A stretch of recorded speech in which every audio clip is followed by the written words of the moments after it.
태어났을까? 여러분 왜 태어나셨나요?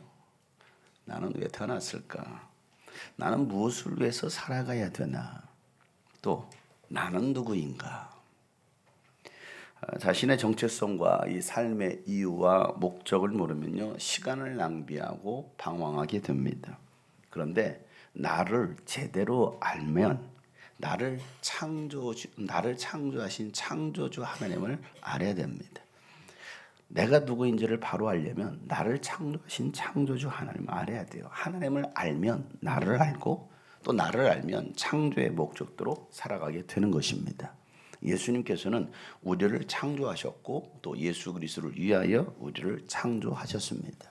바울은 골로새서 1장 16절에 이렇게 말씀합니다. 만물이 그분 안에서 창조되었습니다.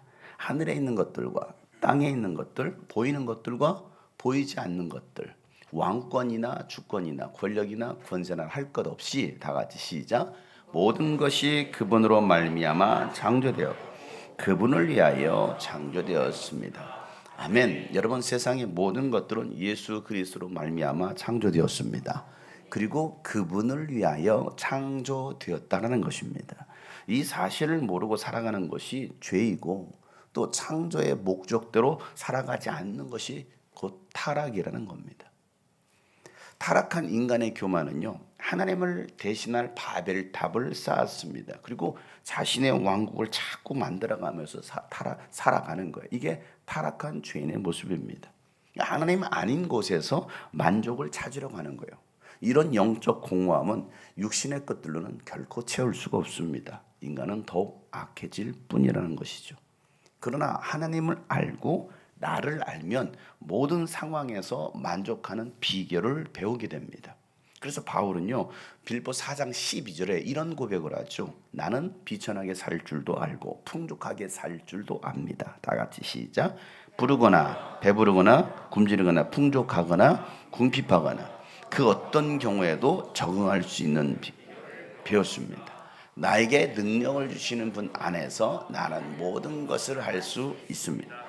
아멘. 내가 배고파도 배가 불러도 풍족하거나 궁핍해도 그 어떤 경우에도 적응하는 비결을 배웠다는 거예요. 그래서 내게 능력을 주시는 그분 안에서 나는 모든 것을 할 수 있다. 이게 바울의 고백이었어요.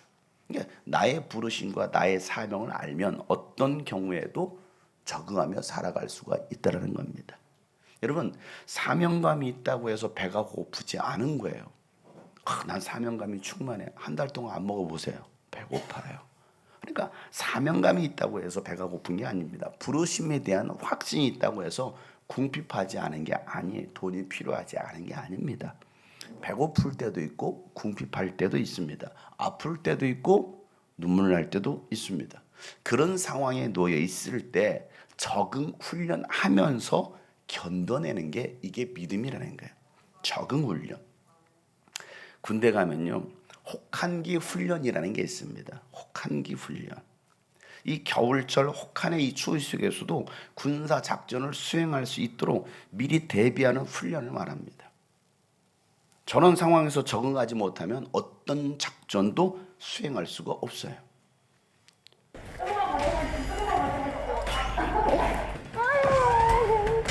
내려옵니다. 울지 않습니다.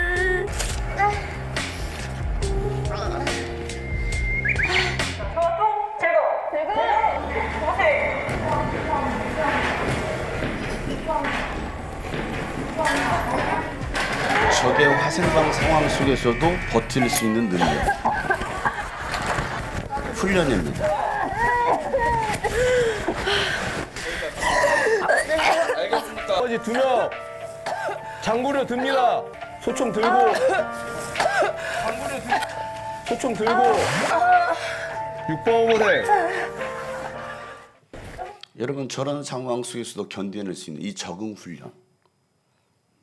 육군은 육군에 맞게, 공군은 공군에 맞게, 해군은 해군대로, 또 해병대는 해병대에 맞는 이 적응 훈련을 하듯이 그리스도 안에서 우리는 부르심을 받았기 때문에 부르심대로 훈련된 사람들을 통해서 하나님은 그에 걸맞는 일들을 해나가신다는 겁니다. 그래서 오늘도 우리는 이 적응 훈련, 그래서 바울은요 디모데에게 그리스도 예수의 좋은 군사로 고난을 기쁘게 받으라라고 권면합니다. 우리가 누구냐? 우리의 정체성. 자, 디모데후서 2장 3절 4절 말씀인데 한번 읽어보겠습니다. 시작. 그대는 그리스도 예수의 훌륭한 군사답게 고난을 함께 달게 받으십시오. 누구든지 군의 복무를 하는 사람은 자기를 군사로 모집한 상관을 기쁘게 해주어야 합니다. 그러므로 그는 살림살이에 얽매여서는 안 됩니다. 아멘. 여러분, 군 복무를 하는 사람은 자기를 군사로 모집한 상관을 기쁘게 해줘야 된다는 겁니다. 국가의 부름을 받았어요. 나라를 위하여.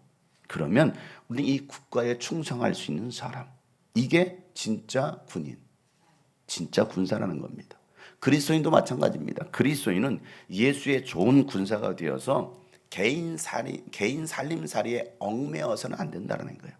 개인 살림. 그러니까 성령께서 이끄시는 삶으로 살아가는 사람들이 바로 예수의 좋은 군사이고, 이 모든 것들이 결국은 훈련이라는 거예요.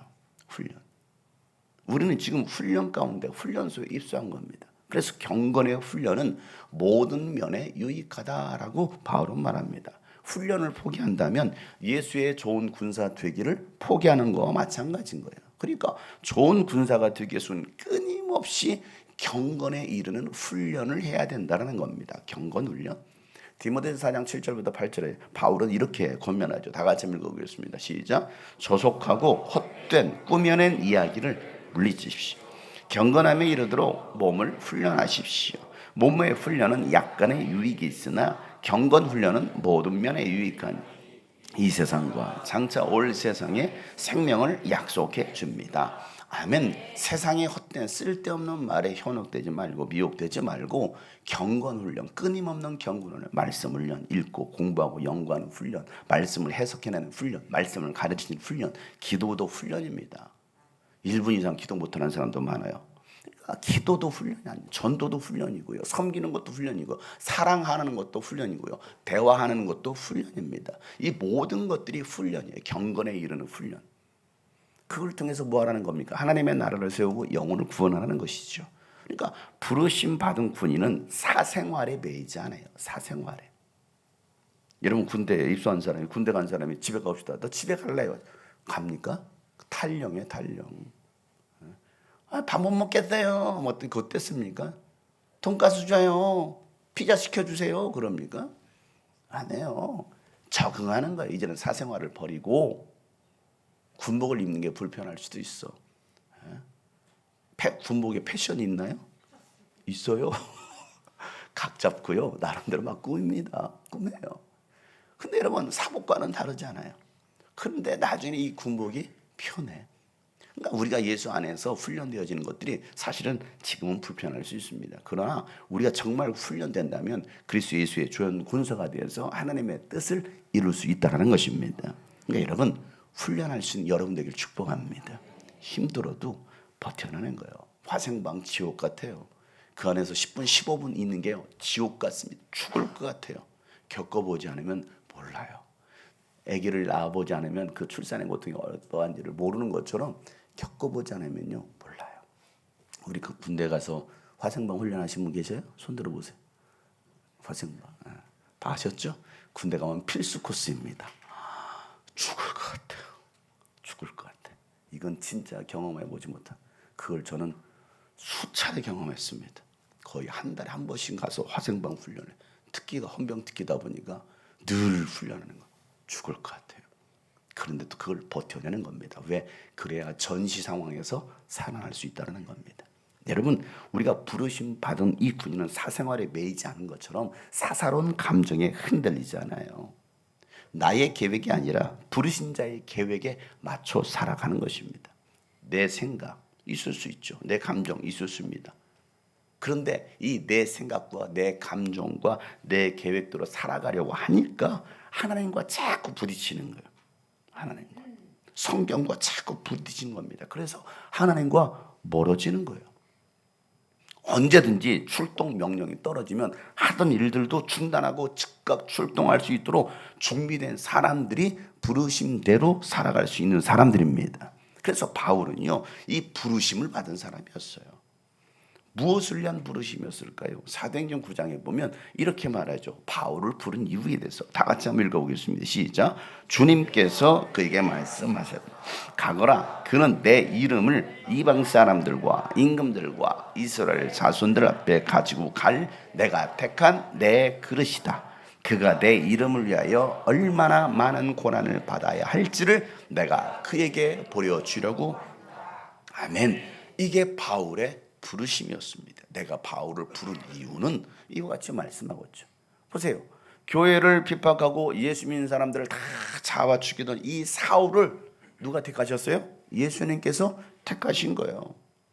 그리고 그를 이방인과 또 임금들과 이스라엘 자손들에게 예수 그리스도의 이름을 전할 그릇으로 내가 택했다라고 말씀하고 있어요. 내가 택한 그릇이야. 오늘도 주님께서 우리에게 말씀하시는 것이죠. 내가 너를 쓰려고, 내가 너를 그릇으로 쓰려고 택했어 라고 말씀하시는 거예요. 여러분, 예수 이름 때문에 많은 고난을 받을 자로 바울을 부르셨다는 겁니다. 여러분, 예수님의 이 부르시면은요, 이 고난과 희생이 있기 때문에 우리에게 필요한 게 뭐냐면 결단이에요. 뭐라고요? 결단. 반드시 고난과 희생이 따르게 되어 있습니다. 결단하겠느냐? 나를 따라오너라. 내가 너로 사람을 낚는 어부가 되게 하리라. 그 부름에 결단해야 돼. 모든 것을 버려두고 따라올 수 있겠느냐? 그래서 누가복음 14장 26절부터 보면 누구든지 내게로 오는 사람은 자기 아버지나 어머니나 아내나 자식이나 형제 자매뿐만 아니라 다 같이 시작. 심지어 자기 목숨까지도 미워하지 않으면 내 제자가 될 수 없다.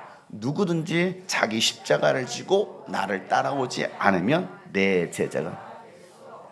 아멘. 자기 목숨까지도 미워하지 않으면, 자기 목숨까지도 미워하지 않는다면 내 제자가 될 수 없다는 거예요. 그러니까 여러분, 아무나 예수의 제자가 될 수 없어요. 십자가를 지지 않고서는 결코 제자가 될 수 없어요. 부모 형제에게 미움을 받더라도 예수를 따르는 자들이 바로 제자들입니다. 여러분, 예수 이름 때문에 모욕을 당하고 박해를 받고 온갖 터무니없는 말로 비난을 받더라도 예수를 따르는 사람들이 바로 제자들입니다. 그들에게는 반드시 큰 상이 준비되어 있습니다. 여러분, 하늘나라가 바로 그들의 것입니다. 그래서 너희는 기뻐하고 즐거워하라라고 예수님께서 말씀하시는 거예요. 그들이 바로 사명을 감당하는 부름받은 제자들이다라고 말씀하시는 거예요.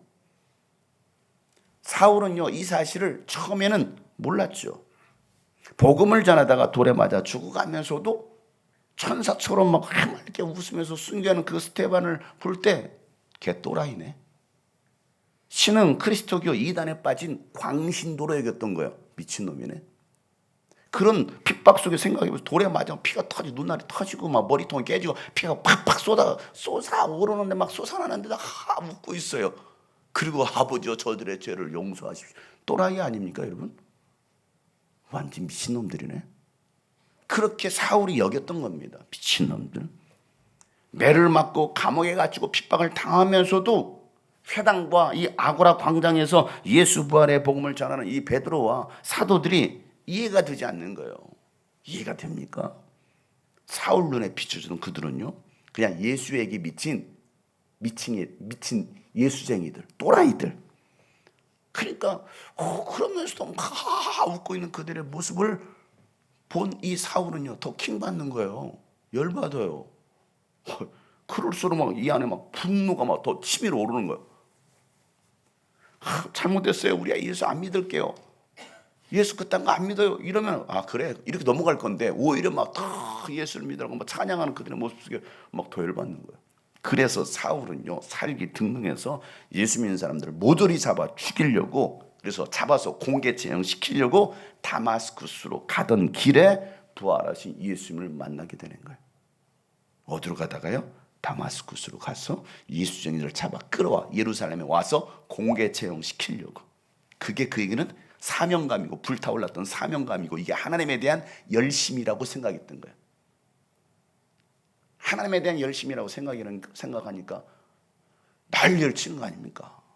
통합을 반대하고 교회가 세워지는 것을 반대하고. 그게 하나님에 대한 열심. 여러분들은 다 또라이예요. 교회를 빼앗는 사람들. 오늘도 한바탕 했어요, 아침. 저들 눈에는 여러분이 미친놈들이고 예수쟁이들이 미친놈인 거예요. 이게 사울의 모습이었습니다. 그렇게 다마스쿠스로 가던 길에 부활하신 예수를 만난 거예요. 그러니까 자기 식대로 살아가던 이 사울의 인생에 누가 찾아오셨어요? 예수님이 찾아오신 겁니다. 내 마음대로 살던 내 인생 가운데 예수님이 찾아오신 거예요. 그리고 그의 이름을 부르십니다.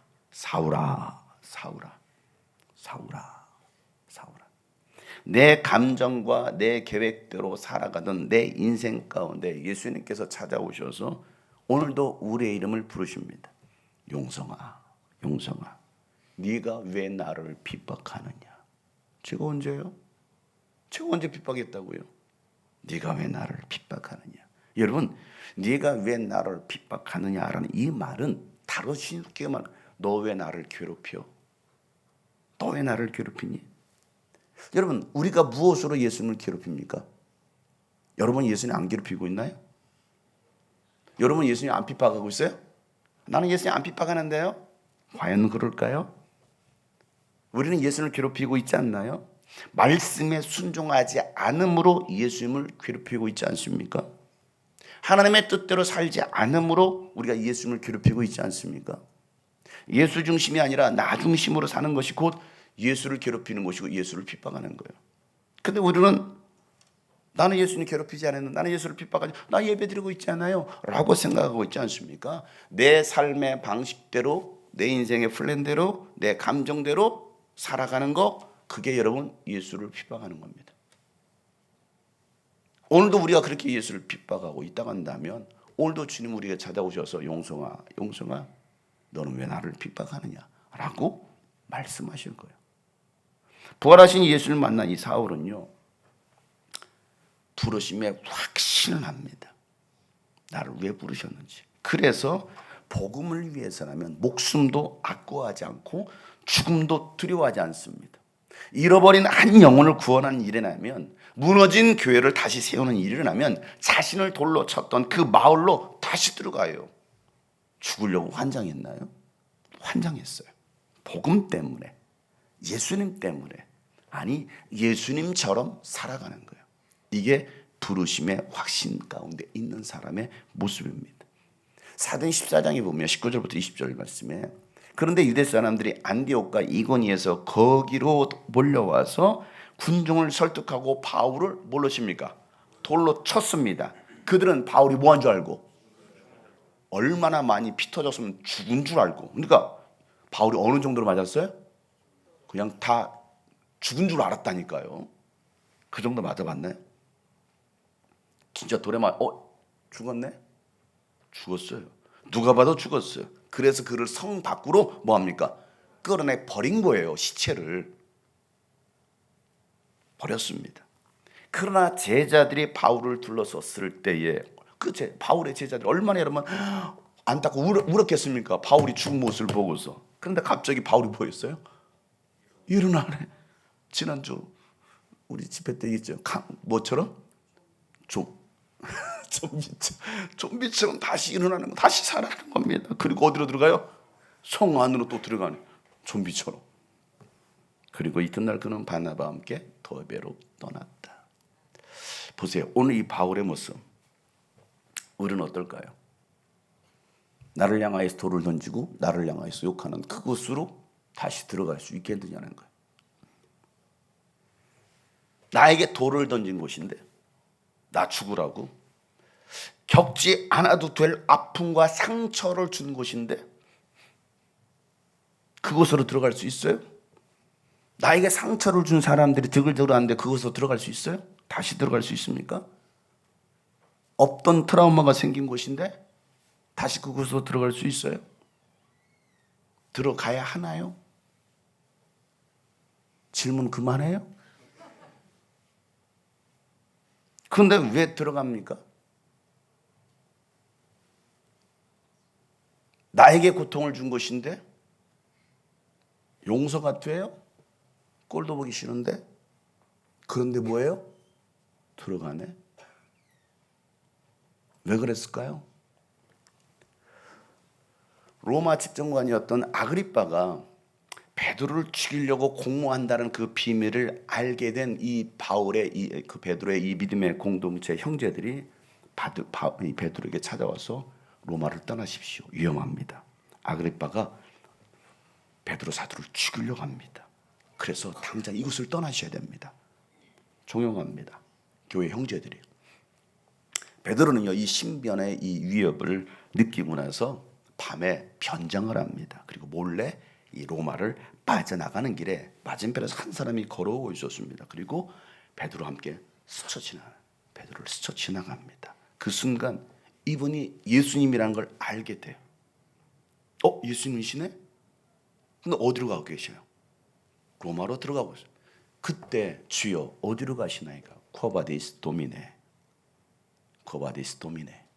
주여 어디로 가시나이까? 그러자 예수님께서 하셨던 말씀은 나는 다시 십자가에 못 박히러 로마로 가는 길이다.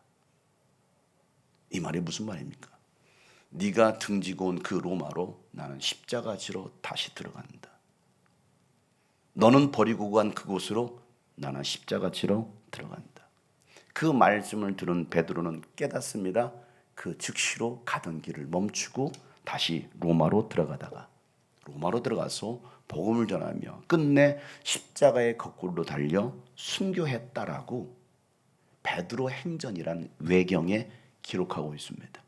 정경, 우리가 보고 있는 건 정경이지만 훗날 베드로의 제자들이 기록했다고 하는 이 베드로 행전에 이와 같이 기록하고 있어요. 쿼바디스 도미네. 주여 어디로 가시나이까? 오늘 이 말씀 묵상하면서 저는 쿼바디스 용성이네, 쿼바디스 성균이네, 도미네가 주여니까 쿼바디스 수진이네. 수진아 어디로 가고 있니? 오늘 주님께서 우리에게 이렇게 묻지 않으실까요? 오히려 예수님께서 너 어디로 가고 있니? 너 어디 가고 있는 거야? 예수님은 앞으로 자신에게 어떤 일들이 펼쳐질지 아시면서도 제자들보다도 먼저 앞장서서 예루살렘으로 올라가십니다. 제자들 앞에 서셔. 그런 당당한 모습에 오히려 누가 두려워하느냐면 제자들이 두려워합니다. 이것이 어떤 곳인지 아는데 예수를 돌로 때려 죽이려고 했던 그곳으로 예수님께 다시 들어가신다고 깜짝 놀란 거예요. 그것도 당당하게. 마가복음 10장 29절부터 보면 예수께서 말씀하시기를 내가 진정으로 너에게 말한다. 나를 위하여 또 복음을 위하여 집이나 형제나 자매나 어머니나 아버지나 자녀나 논밭을 버린 사람은 지금 이 세상에서는 뭘 받아요? 박해도 받겠지만 집과 형제와 자매와 어머니와 자녀와 논밭을 몇 배나 받겠고 100배나 받겠고. 그럼 어머니가 아버지가 100명이 생긴다는 거예요? 영적인 내 가족이 생기고 오는 세상에서는 영원한 생명을 받을 것이다. 그러나 첫째가 꼴찌가 되고 꼴찌가 첫째가 되는 사람이 많을 것이다. 내가 신앙생활을 오래 했다고 그 사람이 첫째가 된다는 보장은 없다는 겁니다. 내가 이제 신앙생활하는데 얼마 되지 않았어. 그 사람이 오히려 첫째가 되는 일들이 많을 것이다 라고 예수님께서 말씀하고 계셔요. 그러고 난 다음에 예수께서 앞장서서 가시는데 제자들이 놀랐으며 뒤따라가는 사람들은 뭐합니까? 두려워하였다. 예수께서 다시 12 제자를 곁에 불러놓으시고 앞으로 자기의 닥칠 일들을 그들에게 일러주시기를 다 같이 시작. 보아라 우리는 예루살렘으로 올라가고 있다. 인재가 대제사장들과 율법학자들에게 넘어갈 것이다. 그들은 인자에게 사형을 선고하고 이방 사람들에게 넘겨줄 것이다. 그리고 이방 사람들은 이 인자를 조롱하고 침뱉고 채찍질하고 죽일 것이다. 그러나 아멘. 여러분, 예수님은 예루살렘으로 들어가면 어떤 일이 일어날지를 분명히 아셨습니다. 아셨음에도 불구하고 당당하게 제자들보다 앞서서 가시더라는 거예요. 그들이 바로 리더예요. 리더. 뒤로 내빼는 사람이 리더가 아니고요. 먼저 앞장서서 핍박을 자초하는 사람, 고난을 자초하는 사람, 그들이 바로 예수를 따르는 사람이에요. 여러분, 예수님께서 가지셨던 이 당당함이 우리에게도 있어야 되지 않겠습니까? 이게 신앙 아닙니까? 고난당하고 죽을 줄 아시면서도 당당하게 예루살렘으로 오르시는 그 예수님. 왜요? 죽음 후에 살아날 것을 아셨기 때문에 그래요. 사랑하는 형제자매 여러분, 고난이 끝이 아닙니다. 반드시 역전됩니다. 다시 살아납니다. 여러분, 부르심에 흔들리지 않고 당당하게 그 길을 걸어간다면 죽은 자 가운데 살리신 하나님께서 우리를 다시 살게 하십니다. 부활의 영광에 이르게 하십니다. 여러분, 흔들리지 말고 부르심의 목표점을 향하여 몸을 내밀면서 달려갈 수 있기를 바랍니다. 우리의 달려갈 길은요, 아직 끝나지 않았어요. 시작한 지 얼마나 됐다고? 여러분, 뒤의 것은 뒤의 것은 잊어버리고 여러분 멈추지 말고 다시 앞으로 우리는 달려가야 됩니다. 그래서 바울은요, 빌립보 3장 12절부터 이렇게 고백하죠. 나는 이것을 이미 얻은 것도 아니고 이미 목표점에 다다른 것도 아닙니다. 다 같이 시작. 그리스도 예수께서 나를 사로잡으셨으므로 나는 그것을 붙들려고 쫓아가고 있습니다. 형제자매 여러분, 나는 아직 그것을 붙들었다고 생각하지 않습니다. 내가 하는 일은 오직 한 일, 그 뒤에 있는 것은 잊어버리고 앞에 있는 것을 향하여 몸을 내밀면서 그리스도 예수 안에서 하나님께서 위로부터 부르신 그 부르심의 상을 받으려고 목표점을 바라보고 달려가고 있습니다. 아멘. 목표점을 바라보며 몸을 내밀면서 달려가고 있다라고 바울이 고백하고 있어요. 여러분, 바울의 사역을 보세요. 그 어떤 길을 갔습니까? 바울도 그러는데, 바울처럼 그렇게 열심히 산 그분도 바울 사도도 이와 같이 하는데, 우리는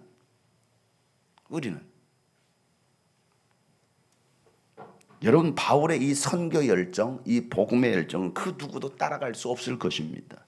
죽음도 가난도 권세도 그를 막을 수 없었습니다. 세상 그 어떤 피조물도 이 복음의 열정, 선교 열정을 막을 수 없었어요. 바울은 그리스도께 붙잡힌 사람, 예수께 매인 사람, 그리스도의 사랑에 매인 사람이었습니다. 그래서 로마서 8장에 보면 바울은 이렇게 고백하죠. 누가 우리를 그리스도의 사랑에서 끊을 수 있겠습니까? 환난입니까?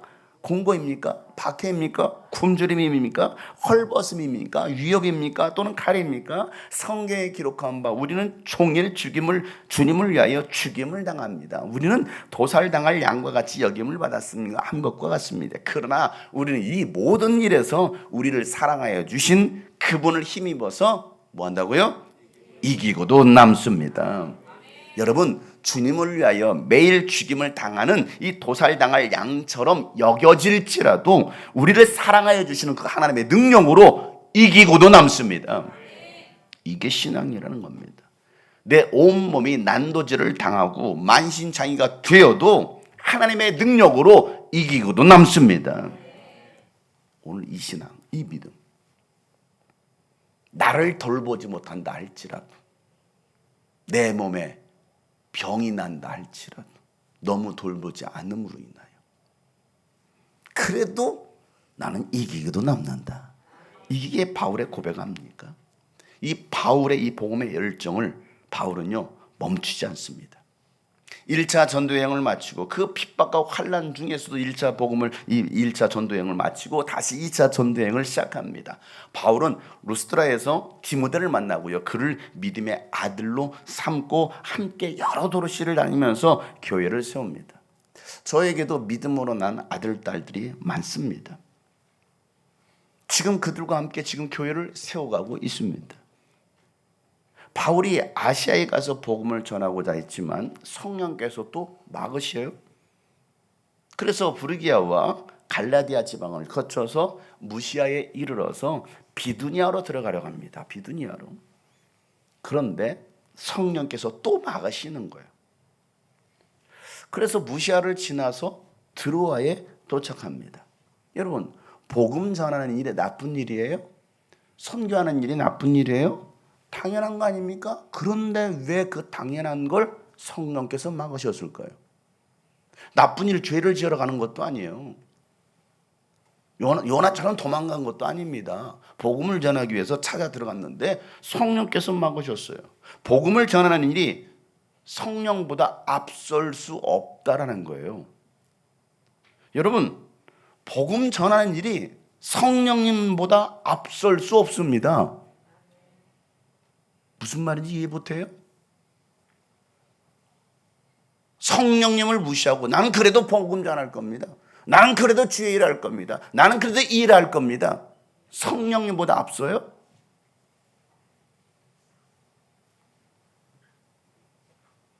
여러분, 복음을 전하는 일도 성령에 이끌려야 됩니다. 그런데 우리는요, 성령님보다도 내가 앞섭니다. 성령님, 잠시만요. 성령님, 잠시만요. 지금은 제가 결정하고 제 마음 가는 대로 하겠습니다. 오늘 우리가 그렇게 하고 있지 않습니까? 성령님께서 말씀하심에도 불구하고 성령님 그만 말하세요. 더 이상 말씀하지 마세요. 지금은요, 제가 하고 싶은 대로 할 거예요.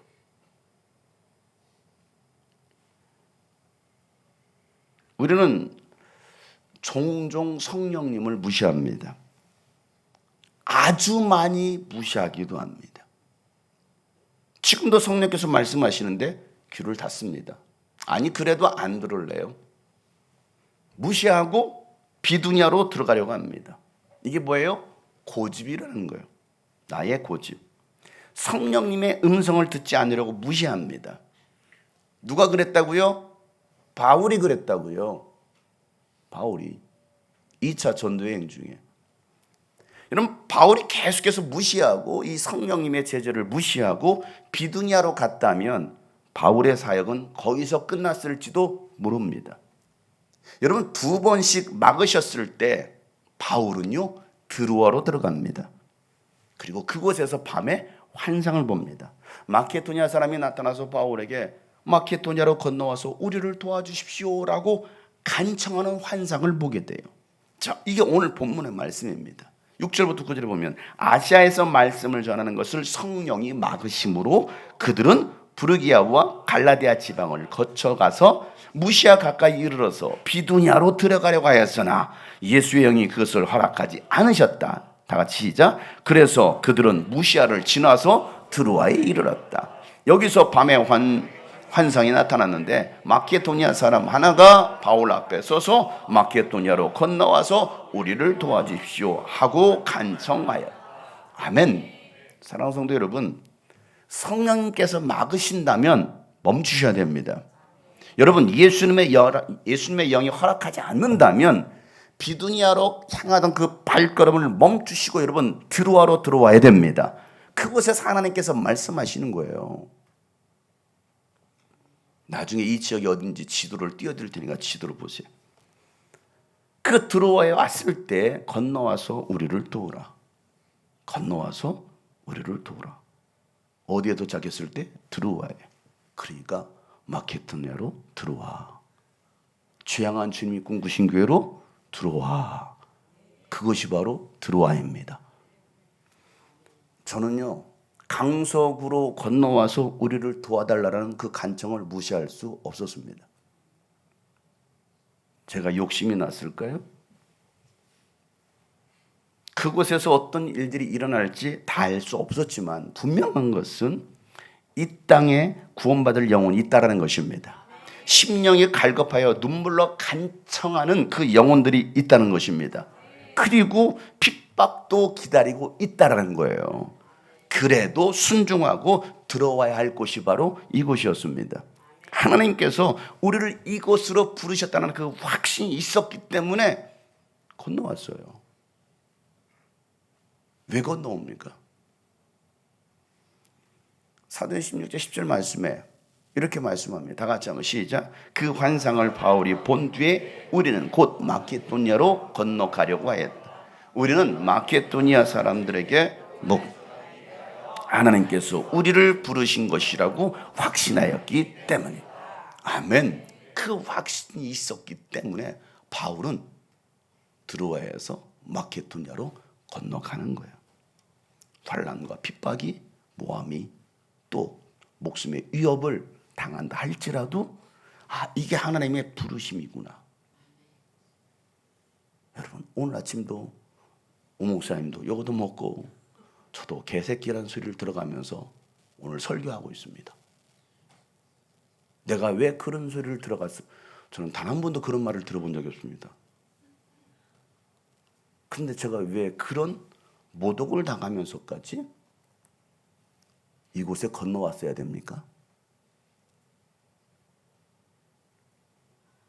바울은 알았습니다. 그런데도 내가 가고자 했던 그것이 아니라 주님께서 막으시네. 그러면 내가 할 일은 뭐예요? 가던 길을 멈추고 주님께서 원하시는 곳으로 건너가는 거예요. 우리는 근데 너무 많이 무시하고 있어요. 무시하고 있어요. 그래서 하나님이 나를 통해서 또 다른 일들을 하기를 원하시는데 우리는 그 일을 수행할 수가 없는 거예요. 순종과 결단에는 반드시 희생이 따릅니다. 고난을 함께 겪습니다. 그러나 여러분 주님과 함께하는 고난입니다. 저를 욕해요? 누구를 욕하고 있는 거예요? 예수를 욕하고 있는 거예요. 너는 왜 나를 비방하느냐? 마음껏 저 욕하라고 하세요. 괜찮아요. 저를 욕하는 게 아니에요. 예수를 욕하는 거예요. 그러면 누가 책임지실까요? 그렇죠. 주님이 책임지시는 고난입니다. 그래서 이 길을 기쁨으로 가는 거예요. 바울은요 이런 고백을 하죠. 사도행전 20장 22절 보면 보십시오. 나는 이제 성령에 매여서 예루살렘으로 가는 길입니다. 그곳에서 나에게 무슨 일이 닥칠지 나는 알 수 없어요. 그러나 내가 아는 것은 성령께서 일러주시는 것인데 성령께서 말씀하여 주시는 것인데 어느 도시에서든지 뭐가 있어요?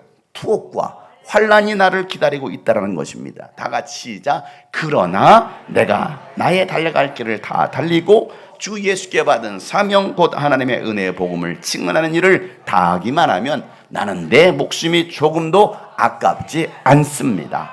아멘. 사랑하는 성도 여러분, 고난이 내게 유익이 될 때요 성숙과 성장과 열매가 있습니다. 고난을 통해서 우리는 하나님의 말씀을 배우는 거예요. 고난을 통해서 말씀대로 살아갈 수 있는 힘이 이 고난을 통해서 생기는 것입니다. 그래서 고난이 오히려 내게 유익이 되는 겁니다. 나는 이런 고난이 없었으면 좋겠어. 나는 이런 고난 받고 싶지 않아. 그런데 그 고난이 오히려 나중에는 간증거리가 되고 예수님을 자랑하게 된다는 겁니다. 시편 119편에 보면 이렇게 시인은 고백하죠. 고난을 당한 것이 되기는 오히려 유익하게 되었습니다. 왜요? 그 고난 때문에 나는 주님의 율례를 뭐 했어요? 배웠습니다. 다 같이 시작. 주님께서 나에게 친히 일러주신 그 법이 천만금보다 더 귀합니다. 주님께서 손으로 몸소 나를 창조하시고 나를 세우셨으니 주님의 계명을 배울 수 있는 청명도 주십시오. 내가 주님의 말씀에 희망을 걸고 살아가기에 주님을 경외하는 사람들이 나를 보면 기뻐할 것입니다. 주님의 판단이 옳은 줄을 나는 압니다. 주님께서 나에게 고난을 주신 것도 주님께서 진실하시기 때문이라는 것을 나는 압니다. 아멘. 고난이 나에게 유익입니다. 고난이 내게 유익이다. 여러분 이게 믿음이 되지 않으면요 다 도망가는 거예요. 그 자리를 피하는 겁니다. 여러분 건너와서 우리를 도우라는 이 영혼의 울부짖음이 우리에게도 들려지기를 소원합니다. 여러분 복음을 필요로 하는 수많은 영과 열방이 우리를 기다리고 있습니다. 나는 아무것도 아니지만 주님이 필요하실 때 기꺼이 내어 드림으로 존귀하게 쓰임받는 우리 모두가 되기를 소원합니다. 제가 위대해서 제가 대단해서 제가 잘나서가 아니라 나는 아무것도 아닌데 그저 주님의 말씀에 순종했더니 욕 좀 얻어먹으면 어때요? 내 안에 내 마음에 스크래치가 좀 나면 어때요? 그것 때문에 한번 잠을 설친다면 그러면 어때요? 일단 죽진 않았잖아요. 아직 돌에 맞진 않았잖아요. 그러면 어때요? 오늘 이 말씀을 이곳 현장에서 또 유튜브로 듣는 여러분에게도 제가 간청합니다. 제가 여러분에 간청합니다. 건너와서 우리를 도와주십시오. 주양한 주님이 꿈꾸신 교회 할 일 많이 남아 있습니다. 아무것도 아닌 부족한 저 장영숙 목사를 도와서 하나님의 나라를 함께 세워갑시다. 그러니 여러분 두려워하지 말고 건너와서 도와주세요. 제가 여러분께 간청하는 거예요. 도와주세요. 지난주 베트남 다낭에서 교회교육 선교회와 함께 월드 유스비전 캠프를 진행했습니다. 한국에서 간 36명의 선교팀과 함께 우리 교회만 간 게 아닙니다. 36명 선교팀과 베트남 다낭에 있는 교회와 연합해서 찬양 말씀 집회를 열었습니다. 베트남 어떤 나라입니까? 사회주의 국가입니다. 종교의 자유가 표면적으로 있다고 하지만 자유가 없는 나라입니다. 한국인이 베트남 사람에게 복음을 전하면 이건 불법이 됩니다. 잡혀갑니다. 베트남의 복음화율은 4%가 되지 않는 미전도 종족입니다. 2016년부터 매년 필리핀 월드 유스비전 캠프를 진행하다가 2019년부터는 베트남 하노이에서 캠프를 시작했습니다.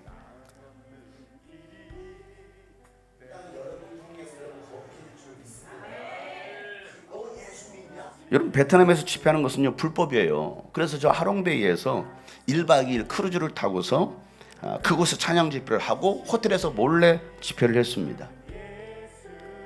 우리끼리 감시 속에서 불법을 하는 거예요. 복음을 전하기 위하여. 그러다가 작년부터 다낭에서 베트남 청소년들과 함께 캠프를 하면 좋겠어요 라고 얘기를 했어요. 목사님 다낭에서 이 베트남 청소년들과 함께 캠프를 했으면 좋겠습니다 라고 해서 작년부터 하노이에서 다낭으로 내려온 거예요. 그곳에서 캠프가 진행되었습니다. 올해 집회 장소였던 교회는요 작년 이 교회 해산 명령, 정부로부터 해산 명령이 떨어져서 예배당에서 예배를 드리지 못하고 결국은 뿔뿔이 흩어졌습니다. 몇몇 가정에서 예배를 드리기 시작했습니다.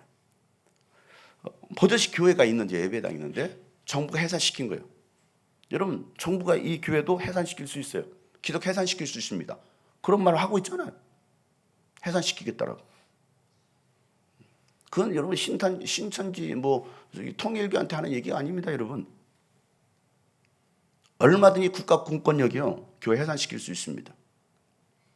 예배드리지 못하겠잖아요, 여러분. 코로나 때도. 남의 얘기입니까? 이 나라에서도 그런 일들이 지금 일어나고 있습니다. 결국은 정부가 해산시키니까 교회에서 예배를 드리지 못하는 거예요. 교회에서 모이지 못하는 겁니다. 그러니까 가정에서 모여서 셀 모임을 하고 그곳에서 예배를 드리고 있었습니다. 그러기를 8개월이 넘었어요. 그러다가 이분들이 생각해낸 게 호랑이를 잡으면 어디로 들어가야 돼요? 호랑이 굴로 들어가죠. 작전을 바꿨어요. 호랑이 굴로 들어가죠.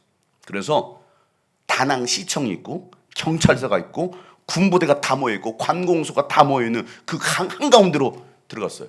그리고 그곳에 비전센터를 세웠습니다. 그곳에서 한국문화광장, 영어 가르쳐주고 한국어를 가르쳐주는, 그래서 그곳에 비전센터를 세웠습니다. 영어와 한국어를 가르쳐주는 거예요. 경찰이 들이닥치면 우리는 한국어 수업하고 있어요. 영어 가르치고 있습니다. 표면적으로는 그렇게 비전센터를 세웠습니다. 호랑이 굴로 들어간 겁니다. 그곳에서 선교 특강을 하고 저녁 집회는 그 통제되었던 그 교회에서 찬양 집회, 말씀 집회를 열었어요. 임시로 허락을 받은 거예요. 10시까지. 그래서 7시에 저녁 집회가 시작되어서 10시까지 맞춰야 되는 거예요. 우리가 아직 공식적으로 허가가 난 건 아니지만 임시로 한국인 문화 모임을 합니다. 이런 거죠. 그래서 10시까지 맞춰야 되는 상황이 되었습니다. 첫날 집회가 10시가 조금 넘었어요. 시간 안에 끝내려고 했음에도 10시 10분 정도 끝났습니다. 짧은 시간이죠. 3시간이죠. 근데 하나님께서 얼마나 은혜를 부어주시는지 그곳에 모여있던 베트남 현지인들도 있고 한국 사람들, 베트남에 있는 그 교회 한국 사람들 눈물로 기도하고 서로 격려하고 위로하는 시간이 되었어요. 첫 집회가 끝나고 그날 10시가 되어서 빠져나오는데 그 교회 담임 목사님께서 제 손을 잡더니 악수를 하면서 목사님 감사합니다. 목사님 감사합니다. 그러면 하시는 소리가 1년 동안 정말 많이 힘들었습니다. 예배할 수 없어서 모일 수 없어서 그러면서 나를 왜 이곳에 부르셨지? 나를 왜 이 땅에 다낭에 있게 하셨지? 이 부르심과 앞으로 가야 될 이 방향성에 대해서 고민하고 있었는데 하나님께서 말씀을 통해서 정확하게 응답해 주셨어요. 그리고 저희를 위로해 주셨어요. 저를 위로해 주셨어요. 그 목사님의 말이에요. 너무나 감사합니다. 첫날 말씀의 제목이 부르심이었습니다. 부르심.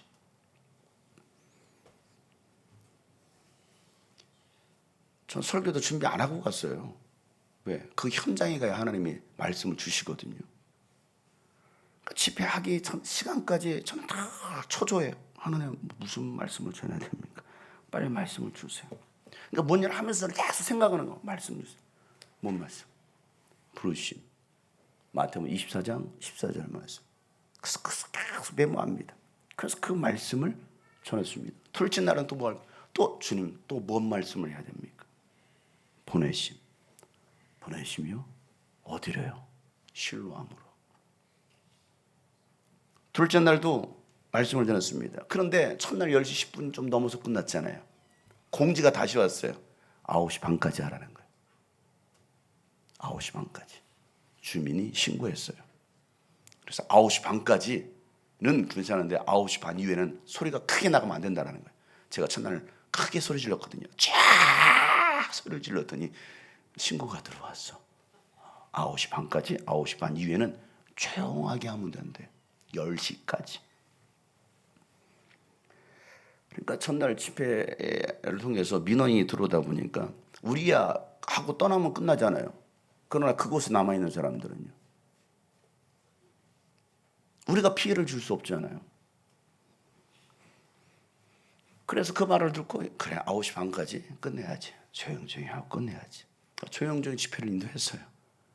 그런데 하나님이 계속 기도를 하게 하시잖아요. 그래서 9시 반부터는 좀 조용조용 하긴 했지만 계속 기도를 시켰습니다. 서로를 위해서 기도하겠습니다. 10시가 넘어갔어요. 여러분 소리내서 찬양하고 소리내서 기도할 수 있음에 감사할 수 있길 바랍니다. 근데 우리는 할 수 있어도 안 한다? 이게 뭐예요? 이게 교만이고 타락이라는 거예요. 그건 하고 싶어도 할 수 없어요. 우리는 할 수 있잖아요. 할 수 있잖아요. 아멘도 크게 할 수 있잖아요. 찬양도 크게 할 수 있잖아요. 기도 부르짖어 할 수 있잖아요. 근데 왜 안 합니까, 여러분? 왜 부르짖어 하지 않? 그든 부르짖어 하고 싶어도 할 수 없는데. 북한 지하교회 성도들은요. 하고 싶어도 할 수 없는데. 아직도 감시를 받으며 몰래 예배하고 있습니다. 여러분 잘못하면 뭐합니까? 추방당하는 나라들이 있어요. 박해 속에서도 감사와 기쁨으로 예배하는 믿음의 공동체가 있습니다. 그런데 한국 교회는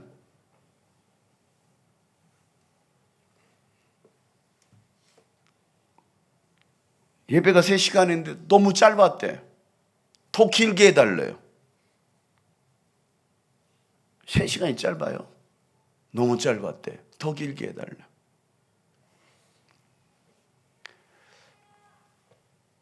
첫날, 둘째 날 집회가 끝나고요. 셋째 날, 그 다음 날이죠. 선교사님이 저한테 얘기하는 거예요. 그 전날이 있었던 그 하나님의 은혜에 대해서 간증을 하는데 목사님, 놀라운 하나님의 임재가 임했습니다. 그럼 뭐라고 간증하냐면 자기 아내 얘기를 하는 거예요. 선교사님의 아내 얘기. 자기 아내는 찬양을 하거나 기도를 하면서 눈물을 흘리지 않는다는 겁니다. 자기는 눈물을 흘린 적을 본 적이 없대요. 그런데 전날 자기 아내가 엄청 눈물을 흘리면서 대성통곡을 하면서 기도를 했다는 거예요. 그래서 그 셀 단톡방에서 난리가 났대요. 그분이 눈물을 흘려 기도했다고요? 하면서 난리가 났어요. 그래서 그 사진이 막 돌기 시작했대. 영상이. 이분이 눈물을 흘리면서 기도했다고? 하면서. 그러면서 서로 또 감동하고 눈물을 흘리는 거예요. 하나님께서 얼마나 크게 은혜가 임했는지. 그리고 3시간이 너무 짧았어요. 베트남 교회 성도들이요, 얼마나 큰 은혜와 감동을 받았는지. 마지막 날 선교팀 36명이잖아요. 36명의 점심을 사주겠다고. 아닙니다, 우리는 일정대로는 하겠습니다 하는데도 아니라고. 너무 감동과 너무 감사해서 마지막 날 꼭 대접하고 싶다고. 그래서 몇 차례 거부했으면 거부할 수 없어서 오케이 했습니다. 그리고 36명과 그 다낭교회 그 성도들, 그 베트남 아이들 와서 함께 거의 한 50명이 식사를 했어요. 그걸 베트남 교회가 됐어요. 한국 교회가 된 것도 아니고. 섬기러 갔다가 섬김을 받았어요. 여러분, 그러고 나서 제 앞에서 한 성도가 간증을 하는데 울면서 간증을 해요. 울면서. 밥 먹으려고 앉았는데 울면서 간증을 해요. 밥이 먹고 뭐 넘어갑니까? 생각해봐요.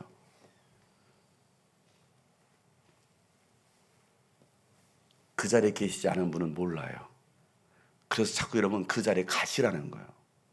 보고 경험하시라는 거예요. 담임 목사님 사모님이 마지막 날 저 아내에게 선물을 주셨어요. 선물을 주셨는데 그 안에 쪽지 편지도 함께 넣어주셨더라고. 거기는 이렇게 써 있었습니다. 최근 1년 동안 풀리지 않는 현실 앞에 하나님이 나를 왜 부르셨을까? 흔들리고 고민도 많이 했었는데 그 이유는 단 하나. 나를 끝까지 사랑하신 하나님의 사랑을 전하기 위함을 다시 한번 생각하고 깨닫는 귀한 시간이었습니다. 하나님 손잡고 힘차게 한 걸음 한 걸음 나아가겠습니다. 좋은 말씀 감사드립니다. 늘 건강하시고 내년에도 다낭에 또 와주세요. 다 반했어요. 또 와주세요. 이게 그 선교사님 사모님이, 목사님 사모님이 남겨주신 쪽지였습니다. 건너와서 우리를 도우라. 여러분, 제가 한 것은 성령님을 의지한 거예요. 성령님께서 주시는 말씀을 전했을 뿐입니다. 뭘 어떻게 해서 이 또 2시간 반을 때우지? 저는요 2시간 반이 너무 부담이야. 찬양 30분 40분 하고 나면 제가 해야 되잖아.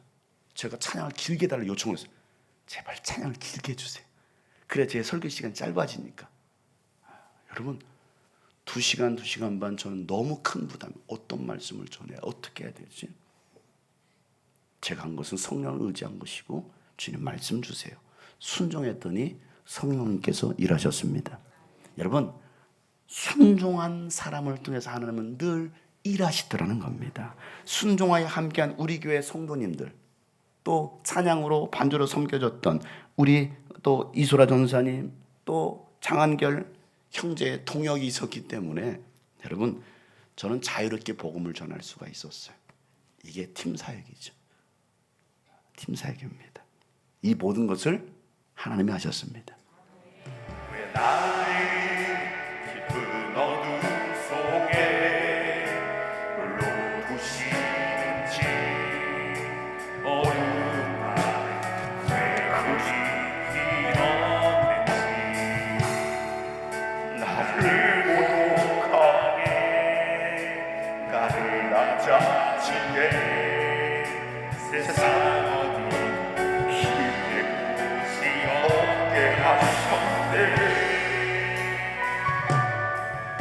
강이라 야의 성인들 주님만이 나의 도움이십니다. 하나님입니다. 주님만 내 도움이 되시고 주님만 내 빛이 되시니 주님만 내 친구 되시니 마야 주님 손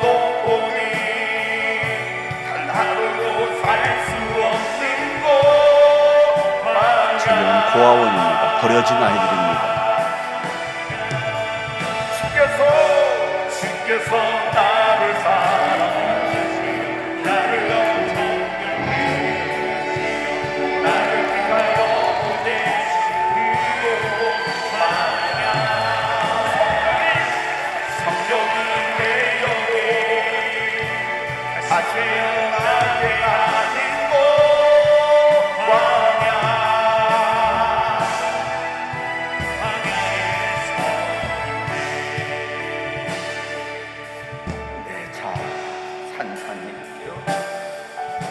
내 살아가 산이 계시고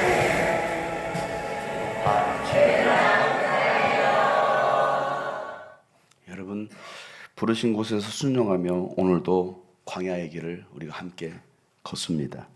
하나님은 오늘도 한 사람을 찾고 계세요. 한 사람, 부르심에 순종하는 한 사람, 건너와서 나를 도우라. 이 음성을 듣고 순종하며 그 길로 가는 사람, 그 한 사람이 오늘 우리가 되어야 되지 않겠습니까? 주님 자신 그 교회가 오늘 우리 교회가 되어야 되지 않겠습니까?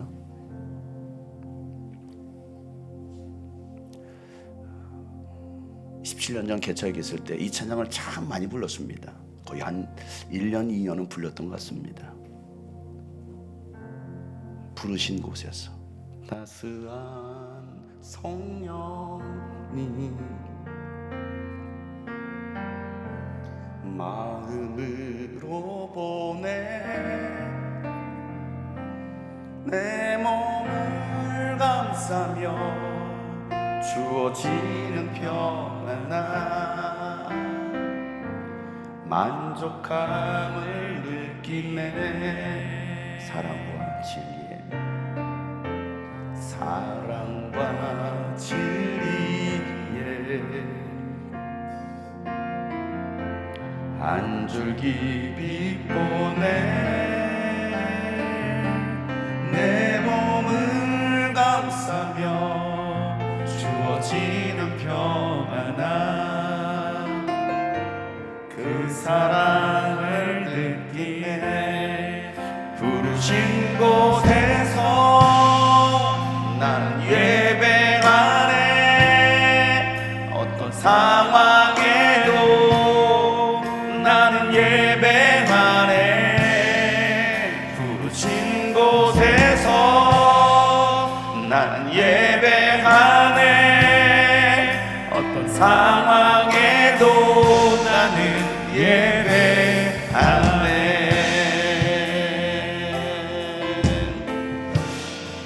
제가 그 부르심에 확신이 있었음에도 불구하고 개척해라, 건강한 교회를 세우라, 내가 원하는 교회를 세우라, 그 부르심에 순종하고 들어와서 개척을 했습니다. 그런데 교인이 없는 거예요. 그렇게 수백 명 아이들과 함께 막 그렇게 즐겁게 예배했던 그 예배가 없는 거예요.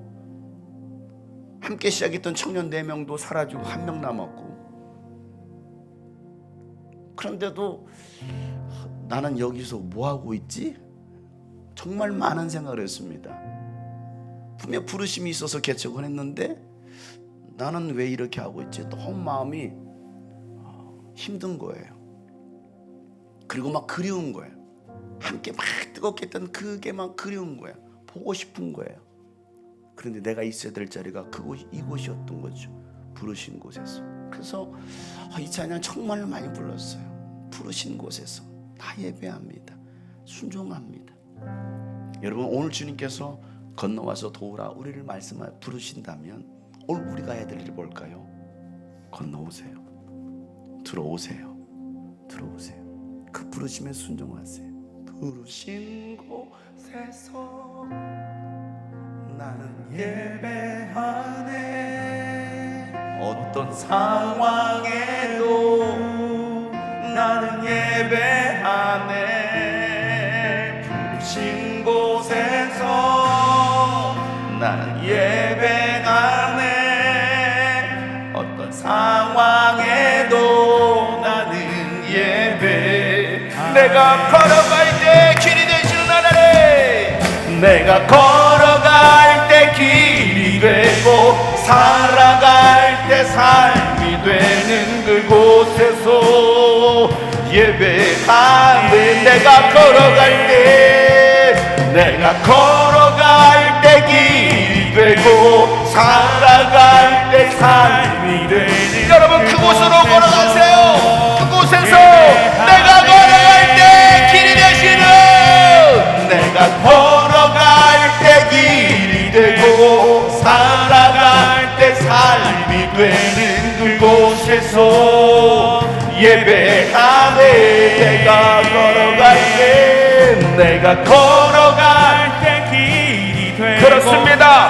건너와서 우리를 도우라. 주님의 음성 듣고 내가 따라갑니다. 순종하며 이곳에서 주님 예배합니다. 다같이 동서로 기도합니다. 하나님 아버지요, 오늘도 그 주님의 부르심에 순종하며 나가는 우리가 되게 하여 주시옵소서. 나를 부르신 이곳에서, 나를 부르신 그곳에서 주님을 예배하게 하여 주시옵소서. 하나님 아버지, 그곳이 나에게 고난이요 아픔이요, 내가 걸어갈 때 길이 되고 살아갈 때 삶이 되는 그곳에서 내가 걸어갈 때 길이 되고, 내가 걸어갈 때 길이 되고 살아갈 때 삶이 되는 그곳에서 예배하네. 내가 걸어갈 때 길이 되고 살아갈 때 삶이 되는 그곳에서 예배하네. 부르신 곳에서 나는 예배하네. 어떤 상황에도 나는 예배하네. 부르신 곳에서 나는 예배하네. 어떤 상황에도 나는. 우리 마지막으로 고백합니다. 부르신 곳에서 나는 예배하네. 어떤 상황에도 나는 예배하네. 부르신 곳에서 나는 예배하네. 어떤 상황에도 나는 예배하네. 어떤 상황에도 나는 예배. 어떤 상황에도 나는 예배합니다. 어떤 상황에도 나는 예배하네. 건너와 소리를 도하는 그 주님의 음성이 들려지고 순종하며 나가는 우리 모두가 되게 하여 주시옵소서. 그곳에 나에게 아픔과 상처가 있다 할지라도, 고난이 내게 있다 할지라도 오히려 그 고난이 내게 유익됨을 믿고 부르심에 확신하며 나아가는 저들의 삶을 통하여 주님의 나라가 세워지게 하여 주시옵소서. 이제는 우리 구주 예수 그리스도의 은혜와 하나님 아버지 놀랍고도 지극하신 사랑과 성령님의 감화 감동의 동충만하심이 오늘 말씀 붙들고 부르신 이곳에서 순종하며 함께 예배하기를 소망하는 모든 하나님의 사람들을 머리 위에 이제부터 영원토록 함께 하시기를 간절히 축복하며 기도하옵나이다. 아멘.